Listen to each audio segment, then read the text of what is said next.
Importante tá que nós só tinha visita de staatssecretaris van Marum, que é um staatssecretaris novo,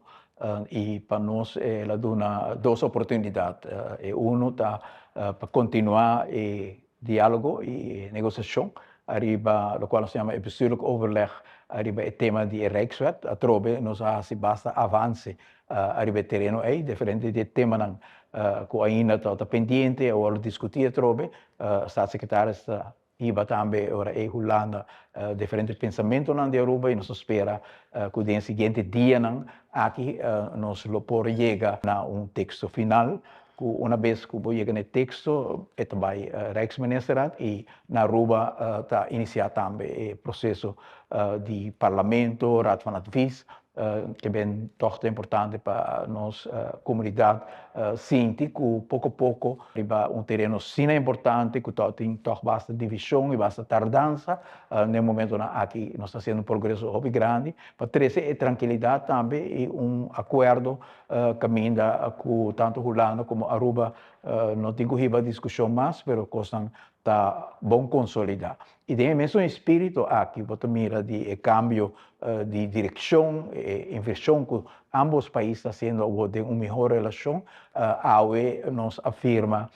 acordo, caminha com, me digo bisa, provavelmente onde promenem da história,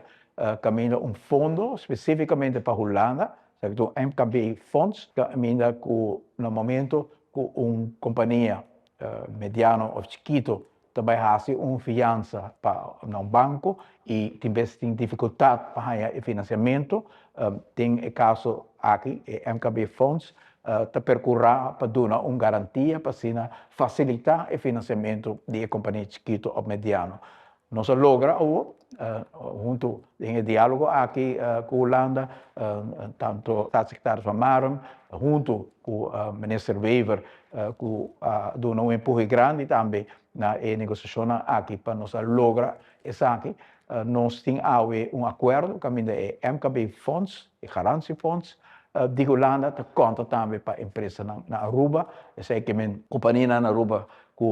tem uma fiança no momento que isso aqui requer uma garantia por aplicar também para a garantia de MKB Garantie Fonds aqui de Holanda. Isso aqui é tema sumamente importante para a diversificação da nossa economia, mas é muito importante também para promover doorbraak assim, com fundo especificamente para Holanda, que wordt assim acessível também para nós na Aruba. Então, dona também uma dimensão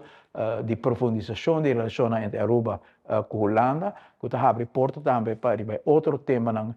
por exemplo, de investeringsfonds, que nós temos muito importante para Holanda também mira seu valor agregado. Tipo de desenvolvimento aqui abre porta pouco a pouco para o pensamento que a inversão é importante, a inversão para ISA, Small Island Development State, é muito importante, e aqui você mira que nós caminhando na direção.